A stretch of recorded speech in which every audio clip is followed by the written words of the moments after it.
Hello दोस्तों, आप सबको मेरा प्यार भरा नमस्कार। आप सबका स्वागत है मेरे YouTube channel awesome audio books नीत FM के इस नए वीडियो में। मैं हूं आपका होस्ट और दोस्त नीत और आज मैं आपके लिए लेकर आया हूं एक बहुत ही मजेदार कहानी। तो पेश है आपके लिए ऑडियो बुक रस्सी का सांप। लेकिन कहानी को शुरू करने से पहले मैं आप सबको बताना चाहता हूँ कि अगर आप अच्छी कहानियाँ, अच्छी विश्व प्रसिद्ध पुस्तकों की ऑडियो बुक्स सुनना पसंद करते हैं तो जल्दी से मेरे इस चैनल को सब्सक्राइब कर लें और नोटिफिकेशन बेल आइकन को दबाना ना भूलें, ताकि जब भी मैं कोई नया वीडियो मेरी चैनल पे अपलोड करूं तो आपको उसकी खबर तुरंत मिल जाए। तो लीजिए, आपके लिए पेश है एक बहुत ही बेहतरीन मजेदार कहानी, रस्सी का सांप। एक बार एक दरोगा जी का मुंह लगा नाई पूछ बैठा, हुजूर, पुलिस वाले रस्सी का सांप कैसे बना देते हैं? दरोगा जी बात को टाल गए, लेकिन नाई ने जब 2-3 बार यही सवाल पूछा तो दरोगा जी ने मन ही मन तय किया कि इस भूतनी वाले को बताना ही पड़ेगा कि रस्सी का सांप कैसे बनाते हैं। लेकिन प्रत्यक्ष में नाई से बोले, अगली बार आऊंगा तब बताऊंगा। इधर दरोगा जी के जाने के 2 घंटे बाद ही 4 सिपाही नाई की दुकान पर छापा मारने आ धमके। मुखबिर से पक्की खबर मिली है, तू हथियार सप्लाई करता है, तलाशी लेनी है दुकान की। तलाशी शुरू हुई। एक सिपाही ने नजर बचाकर हड़प्पा की खुदाई से निकला जंग लगा हुआ असलहा छुपा दिया। दुकान का सामान उलटने पलटने के बाद एक सिपाही जोर से चिल्लाया, ये रहा रिवॉल्वर। छापामारी अभियान की सफलता देख के नाई के तो होश उड़ गए। अरे साहब, मैं इसके बारे में कुछ नहीं जानता। आपके बड़े साहब भी मुझे अच्छी तरह पहचानते हैं। एक सिपाही हड़काते हुए बोला, दरोगा जी का नाम लेकर बचना चाहता है? साले, सब कुछ सच सच बता, तेरे गैंग में कौन कौन है? तेरा सरदार कौन है? तूने कहाँ कहाँ हथियार सप्लाई किए हैं और कितनी जगह लूटपाट की है? तू अभी थाने चल। थाने में दरोगा साहब को देखते ही नाई पैरों में गिर पड़ा। साहब, बचा लो, मैंने कुछ नहीं किया। दरोगा ने नाई की तरफ देखा और फिर सिपाहियों से पूछा, क्या हुआ? सिपाही ने वही जंग लगा असलहा दरोगा के सामने पेश कर दिया। सर जी, मुखबिर से पता चला था इसका गैंग है और ये हथियार सप्लाई करता है। इसकी दुकान से ही ये रिवॉल्वर मिली है। दरोगा सिपाही से बोले, तुम जाओ, मैं पूछताछ करता हूँ। सिपाही के जाते ही दरोगा हमदर्दी से बोले, ये क्या किया तूने? नाई घिघियाया, सरकार मुझे बचा लो। दरोगा गंभीरता से बोले, देख, ये जो सिपाही है ना, साले एक नंबर के कमीने हैं। मैंने अगर तुझे छोड़ दिया तो ये साले मेरी शिकायत ऊपरी अफसर से कर देंगे। इन कमीनों के मुंह में हड्डी डालनी ही पड़ेगी।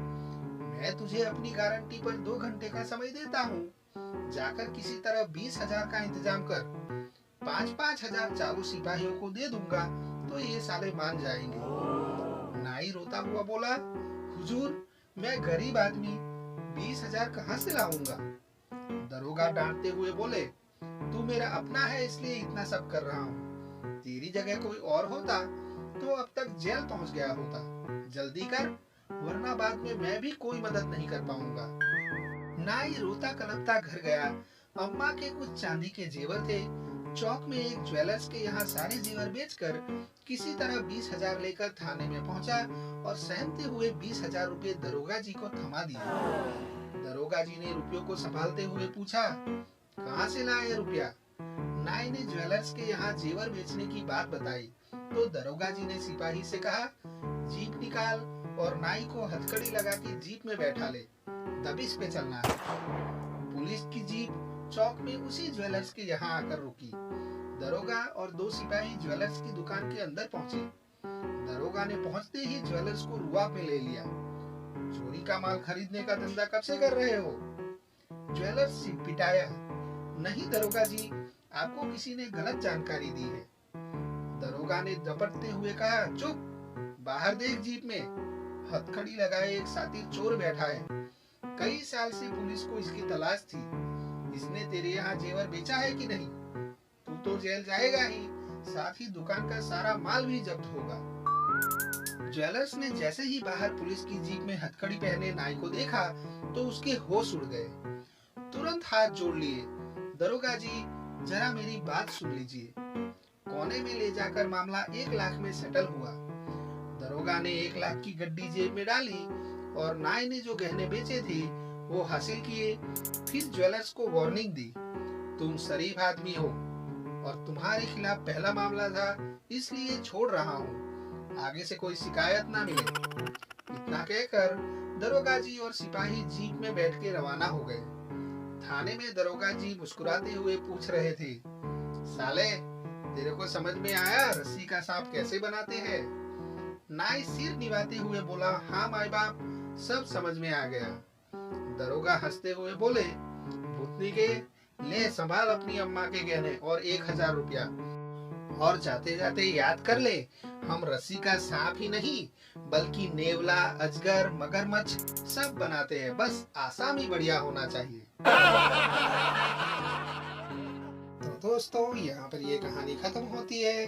कमेंट्स में जरूर बताइएगा कि आपको ये कहानी कैसी लगी, और अगर कहानी पसंद आई है तो इसे लाइक कर दो, शेयर कर दो। अरे यार, क्या जाता है एक कमेंट करने में, एक लाइक करने में। और सबसे जरूरी बात, मेरी इस चैनल को सब्सक्राइब जरूर कर लो और बेल आइकन को क्लिक कर लो, ताकि मेरा भी थोड़ा सा उत्साह बना रहे और मैं ऐसी ही ढेर सारी अच्छी अच्छी कहानियाँ आपके लिए ऑडियो बुक के स्वरूप में लाता रहूं। तो इसी के साथ मैं अपनी वाणी को विराम देने की इजाजत चाहता हूँ। फिर मिलेंगे एक नई अच्छी बढ़िया सी कहानी के साथ। तब तक के लिए स्वस्थ रहिए, मस्त रहिए और सुनते रहिए मेरी कहानियाँ मेरे चैनल ऑसम ऑडियो बुक्स नीत FM पर। तो इसी के साथ जय भारत, जय हिंद, अस्तु।